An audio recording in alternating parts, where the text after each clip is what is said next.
Maximum সবাই হয়তো জানো SB11 মেদিনীপুর খেপের মাঠে কত বড় একটা টিম এন্ড কত পুরনো একটা টিম। তারই সামনে ছিল নতুন একটা team SB jewellers. What a typical shoot out, just শেষ অব্দি ভিডিওটা দেখো। SB জুয়েলার্সের হয়ে ফার্স্ট শট করতেছে ইব্রাহিম, আর ওইদিকে SB11 মেদিনীপুরের হয়ে কিন্তু গোলরক্ষক আছে রাজেশ দা। ইব্রাহিম শট, ফার্স্ট শট এখান থেকে ইব্রাহিম, ভালো শট এখান থেকে, ভালো শট করলো ইব্রাহিম। SB11 মেদিনীপুর তার ফার্স্ট শট করতেছে সামুয়েল, আর ওইদিকে আসবে কিনা ফার্স্ট শট, প্রথম শট সামুয়েল, ভালো গোল। SB জুয়েলার্সের হয়ে কিন্তু সেকেন্ড শট করতেছে আসিক দা, আর আসিক রাজেশ SB11 মেদিনীপুর তার সেকেন্ড শট কিন্তু করতেছে, বলতে পারো অ্যাডভান্টেজ শট।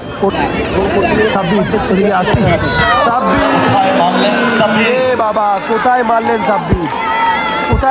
সাব্বির, এখানে লাস্ট শট SB জুয়েলার্সের হয়ে কিন্তু তৃতীয় শট করতেছে সোহান, আর সোহান ভালো গোল। দেখবো এখান থেকে শেষ শট SB11 এর শেষ শট করতেছে সোনু, আর ওদিকে আশিক দা। উইনিং স্টেপটা আসবে কি আশিকদার কাছ থেকে, নাকি সোনু গোল করবে? সোনু থেকে ফাইনালে প্রবেশ করবে কোন দল? আশিক